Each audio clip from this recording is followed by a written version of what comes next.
Richie, obviously it's been an emotional day or so. Looking at the video last night, can you sort of sum up, I guess, what it means to you to end the journey at the end of the season?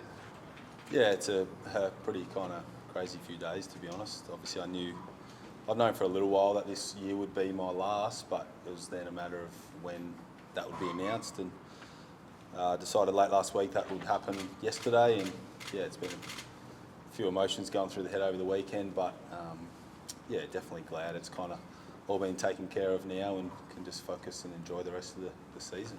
How would you sum up the reaction from teammates and from Lions fans? Oh, it's been fantastic, to be honest. Still a lot of water to go under the bridge, as I mentioned yesterday, but there's been a lot of love, and I really appreciate that. It's no surprise the club's been like that since day one. So yeah, it's very humbling, but yeah, still some work to be done. Be nice to get back in the seniors at least one more time before it ends. Yeah, it would be, but I'm not going to let that kind of circumstance define my career or me as a person. If it happens, that'd be amazing. If it doesn't, I can hopefully still play a part in a different way and be there to support the boys. You don't play 15 years, obviously, without being really competitive. How did you ration it with yourself that this was going to be the end? Oh, it's definitely not one thing that kind of tells you. There's a whole variety of things that, I suppose, the pieces of the puzzle to tell your mind that now might be the opportunity to, I suppose, say goodbye and farewell. And it's always a matter of time, but you get a few little things along the way that tell you, and it's probably the body in a way telling the mind that yeah, it's time to finish up and look forward to what's next. You said you knew it would probably be this year. When did that enter your mind? 5-6 months ago, I was really excited for obviously this year and beyond, to be honest, but it all comes around pretty quick when you get a little bit older. But probably the last hamstring injury I did about a month ago was the one that had me thinking, gee, this is probably the time to wrap things up at the end of this year. I've always been a big one for life outside of footy and perspective with what else is happening on in the world, and knew that as much as I love this game and put everything I have into it over the 15 years, that there's obviously bigger and some better things in life with family and seeing the kids grow up and all that kind of stuff. So I'm excited for what's next, but I'm definitely 100% in on what's happening right now. Can you take us into the conversation you had after the Hawthorn game, yourself and Jack? There was a little bit of scepticism whether you actually drop yourselves, or how are you kind of feeling around that time of the season? Yeah, it was just, I'd have a pretty interrupted, I suppose, 2 months in the lead into that decision. And when you get older, physically, for me, I know I've got to be out there training regularly and keeping the body in the best shape I can. And I wasn't able to do that in the lead into that, I suppose, patch of footy. Missed a bit of running when I hurt my calf, and it all just adds up when you get older. So sometimes you have to make those hard decisions. That's not only best for yourself, but best for the team. And something that I did. It was not an easy conversation, but yeah, at that point in time, I had to, I suppose, get some training in and try to get my body right so I could perform how I wanted to and how the team needed me to, I suppose, perform. Yeah, and how difficult, I guess, knowing that you've got Darcy Wilmot, Connor McKenna, and other guys come into the team, could, potentially take your spot. So did that also kind of weigh on your mind when you had that conversation?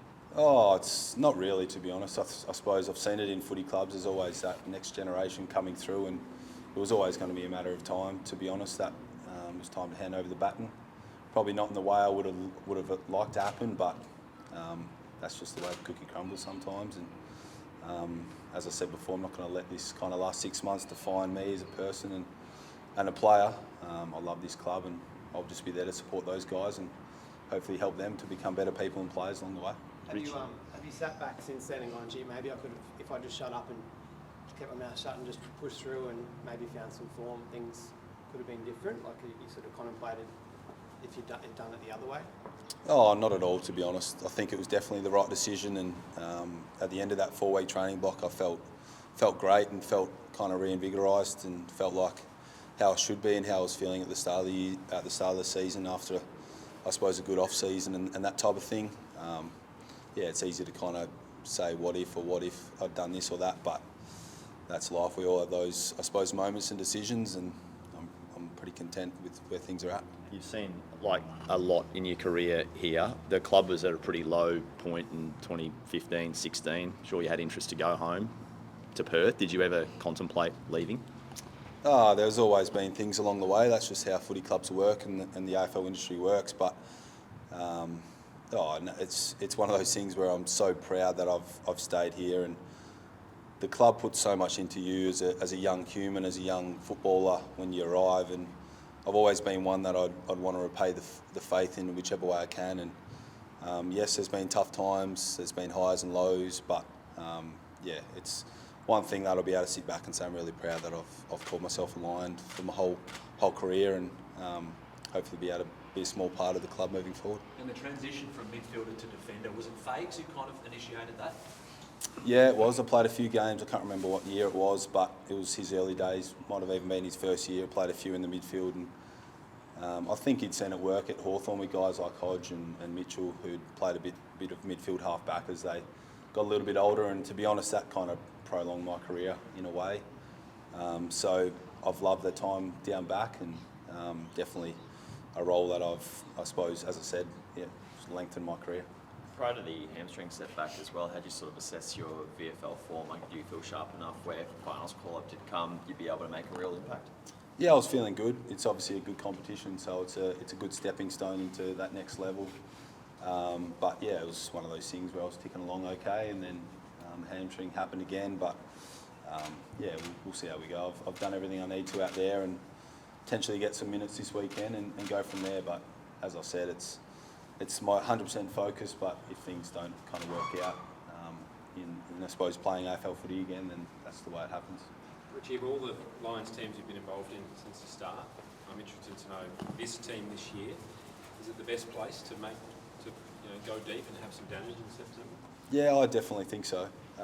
We've got a pretty talented team, and we've definitely learned a lot over the last kind of 4 or 5 years with those finals experiences, and the young guys have got more games into them and experienced those finals games, so there's no reason why this year can't be ours. And we've still got a pretty exciting month and a lot of work to do against obviously the best sides in the comp, so it's not going to be easy, but we've put ourselves into a great position.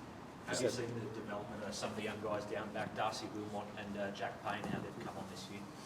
Yeah, it's been fantastic. That's just a couple that you've named in the back line. Obviously, Kitty Coleman as well has been one that's been doing super, and there's plenty of guys across the whole field, which is probably a strength of ours. We've got some pretty exciting talent, so if one's getting chucked down or not going well, there'll be another one doing some good stuff. So it's fantastic to see. I suppose that's really a passion of mine, to see guys grow on and off the field, and it's fantastic that the club's been able to assist those guys in that way.